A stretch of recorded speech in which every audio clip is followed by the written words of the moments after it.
He was photographed with Sean Diddy Combs. Oh hung shit. out with T. Oh shit. Wrap it all up. I've been on these drugs, can't get away. Might call me a dub, might call it A. Stop calling it love, these niggas fake. Said, baby, I know how it go. Yo, what's going on? It's your boy CamBeenFyee, aka Cam, man, and we back with another banger video, you feel me? Today's video, we got two brothers that built a $270 million empire, man, and they needed 1,000 niggas to stop them boys. So we gonna react to this video. If y'all are new to the channel, man, make sure you hit that like, share that, comment, that subscribe button, and make sure you turn on the post notifications to know when I drop a banger, because if y'all niggas haven't done that, the fuck is y'all niggas doing real shit. We also stream every single day on Twitch. So if y'all haven't followed Twitch, make sure y'all follow up. But man, let's get into this banger. Let's get them motherfucking John started. Y'all know we got the motherfucking Blizzinator in the chat. All right, let's get into it. It's 1985 in Oh. Southwest Detroit. The auto industry is collapsing. Unemployment is skyrocketing. Facts. And two teenage brothers are standing on a corner with $50 worth of crack cocaine, $50. trying to figure out a way out. Demetrius Flannery is 17. Big meat, nigga. His younger brother Terry is 15. They're selling $50 bags to anyone who walks by. Their little crew calls themselves the 50 Boys, The 50 Boys, named after the price point that kept them fed. Nobody in that neighborhood they made a could have TV show imagined called what would BMF. come next. I think that's what the show is. Within 15 years, these two kids would build a cocaine empire stretching across 11 states, generating $270 million. They'd be partying with Jay-Z and Young Jeezy. Young Jeezy, y'all know about Young. Y'all don't know about Young Jeezy, boy. And moving 2,500 kilograms of cocaine through Atlanta every single month. But the DEA imagined it. The FBI imagined it. And they'd spend... For the niggas that don't know, for the niggas that do know, back in the day, they say that guns, drugs, and all that crazy shit just randomly appeared in black neighborhoods. Cause if you don't believe me, you don't have to believe me. You can't believe me, but they say that guns and drugs randomly appeared in random black neighborhoods, and that's what started all the beefing and all the shootings and all the shit like that. I'm trying to put y'all niggas on game, boy. Do some research, y'all. Spend years building a case so massive that by the time they were done, over 150 people would be indicted. Damn. Hundreds of millions in assets would be seized. And the brothers who once had nothing would find themselves staring down 30-year federal sentences. Damn. This is the story of the Black Mafia family. Black Mafia family, man. This is based off of a built hip-hop's most infamous drug empire, and how their own success became the very thing that destroyed them. Actual. If you're into I want to watch the TV show documentaries BMF and haven't subscribed yet, Hulu or something. Now's the time. We drop videos like this every week. Type shit. The Flannery brothers grew up in one of Detroit's roughest neighborhoods. Their father worked odd jobs. Their mother did what she could. But in the 1980s, Detroit, doing what you could often was not enough. Demetrius, who would later be known as Big Meech, was the charismatic one. The talker, the guy who could convince you to do just about anything. You need them people Terry, in your group. Nicknamed Southwest T after their neighborhood, was quieter, more calculating. He watched while his brother charged ahead. Together, they made a perfect team. By the time they graduated high school, they were not just selling $50 bags anymore. They would start moving weight. Real weight. And they would figure out something that most street-level dealers never grasp. The real money is not in the product. It is in the system. The brothers spent years building infrastructure. They cultivated suppliers. They recruited transporters. They set up distribution networks that could move product efficiently without drawing attention. By the late 1990s, they'd outgrown Detroit entirely. And that's when Big Meech made the decision that would define the next decade of both their lives. He moved to Atlanta. Atlanta in the early 2000s was ground zero for hip-hop culture. The city was exploding with new money, new artists, and new opportunities. Atlanta tough. Big Meech saw all of it and wanted in. He didn't just want to sell drugs in Atlanta. He wanted to be somebody there. The brothers split their operation into 2 hubs. Terry stayed on the West Coast, running operations in Los Angeles and handling incoming shipments from their Mexican cartel connections. Big Meech ran Atlanta, which became their primary distribution center. The setup was brilliant. Cocaine would flow from Mexico to Los Angeles, where Terry oversaw the supply chain. From there, it moved to Atlanta, where Big Meech coordinated distribution to dealers across 11 states: Detroit, Miami, St. Louis, Louisville, and everywhere in between.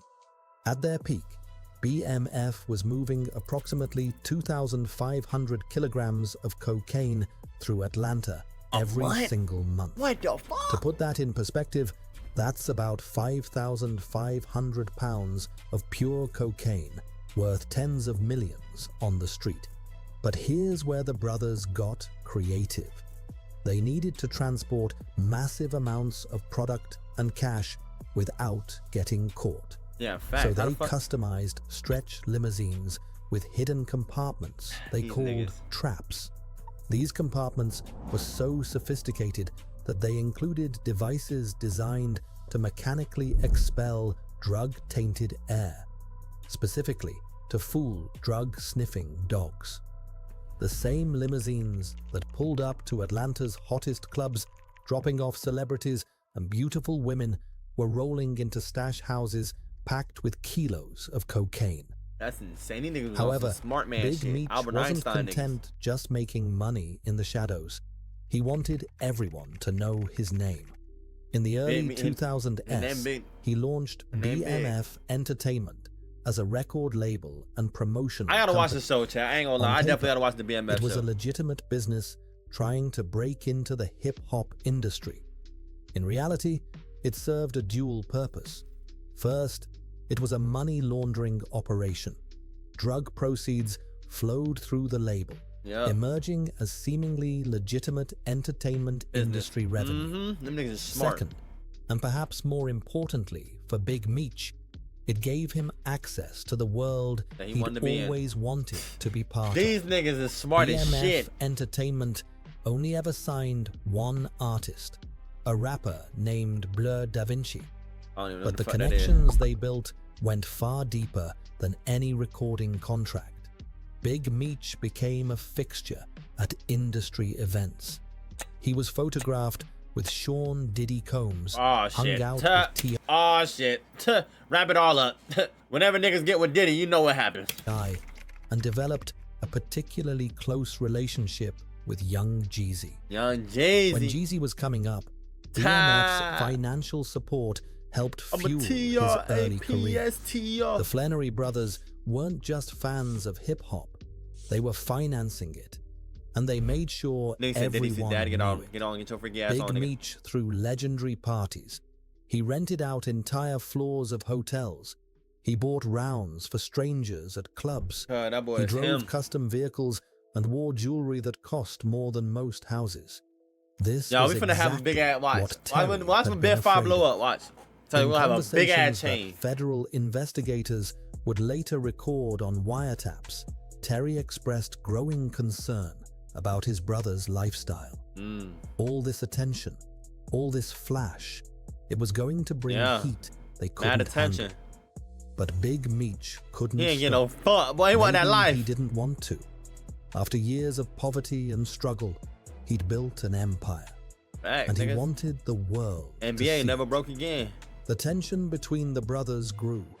By 2003, they were barely speaking. Shout out to 2003, Terry man. Real was nigga running born the 2003. Los Angeles operation almost independently, keeping his head down and moving product. Big Meech was in Atlanta, throwing money around like there was no tomorrow. The irony is that Big Meech was right about one thing. There wasn't going to be a tomorrow. There's never a tomorrow. Not the one he imagined. On my life, you will punk everybody out. The Black Mafia family since the early 1990s. Gang, put an ad block on. Send me an ad block and I'll put it on. Didn't even have a name yet. But the formal investigation that would bring them down began on October the 28th, 2003. DEA, working alongside the FBI and IRS criminal investigation, launched Operation Motor City. It was a coordinated effort through the Organized Crime Drug Enforcement Task Force, designed specifically to dismantle organizations like BMF. The investigation started small: wiretaps on low-level dealers, surveillance of known distribution points, painstaking analysis of financial records. Then they got lucky. On April 11th, 2004, a BMF courier named Jabari Hayes was pulled over in Phelps County, Missouri. He was driving a 40-foot motor home and allegedly swerved over the fog line. When police searched the vehicle, they found 2 suitcases containing approximately 95 kilograms of cocaine and over 500 grams of marijuana. Hayes was a high-level distributor. His arrest opened doors that investigators had been trying to crack for years. But the real breakthrough came through a chain of small-time dealers in Atlanta. A wiretap on a low-level crack dealer named Ruff. See, the thing is, bro, when you the greatest at something, you want to make sure you keep going to extend your greatness. AKA LeBron, fuck, nigga. So this nigga bit me trying to be on some LeBron shit, and it came close to retirement, nigga. All these little niggas is getting fucked up, nigga. Fail Allison led investigators to a mid-level dealer named DeCarlo Hoskins. Hoskins, facing serious time, mentioned that he knew 2 brothers who were major BMF distributors, Omar McCree and Jeffrey Laird. When you get to a certain point, bro, you gotta chill out and just rock out with the money you got, nigga. Y'all need to get too expensive. I-75 in Atlanta with 10 kilograms of cocaine in a duffel bag. Instead of immediately arresting him, investigators made a calculated decision. They let him go. Their goal was to use wiretaps on Laird and McCree to gather more intelligence about BMF's upper leadership. But McCree and Laird realized they were being watched. They knew that losing 10 kilos meant they owed BMF a significant debt. And they knew what BMF did to people who couldn't pay. They ran. When federal agents finally caught up with them in June 2005, both men faced an impossible choice: face decades in prison for drug trafficking, or cooperate with the government against the organization they'd worked for. They chose to talk. For the first time, investigators had insiders who could explain exactly how BMF operated. The stash houses, the transportation routes, the hierarchy. Most importantly, they could confirm that Demetrius and Terry Flannery were at the very top. Throughout 2004 and into 2005, federal agents accumulated over 900 pages of wiretapped conversations from Terry Flannery's phone alone. They heard him discussing shipments, expressing frustration with his brother's reckless spending, and inadvertently providing prosecutors with everything they needed. The net was closing. Big Meech knew something was wrong. People in his organization were getting arrested. Lining their ass up. The atmosphere off of 2 niggas snitching felt different. Paranoid. He was reportedly offered a chance to flee to Mexico before the final bust. He refused.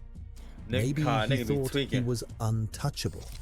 Maybe he couldn't imagine walking away from everything he'd built. See, you got all the money. You know they on your ass, they on your tail, nigga. I would've struck it. I would've been gone. I would've been chilling. I would've been in Mexico chilling in Cancun, legs kicked up with some bad bitches, smoking some Zot, nigga.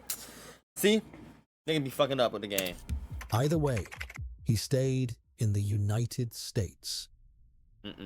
On October the 28th, 2005, exactly 2 years after Operation Motor City Mafia began, the DEA made their move.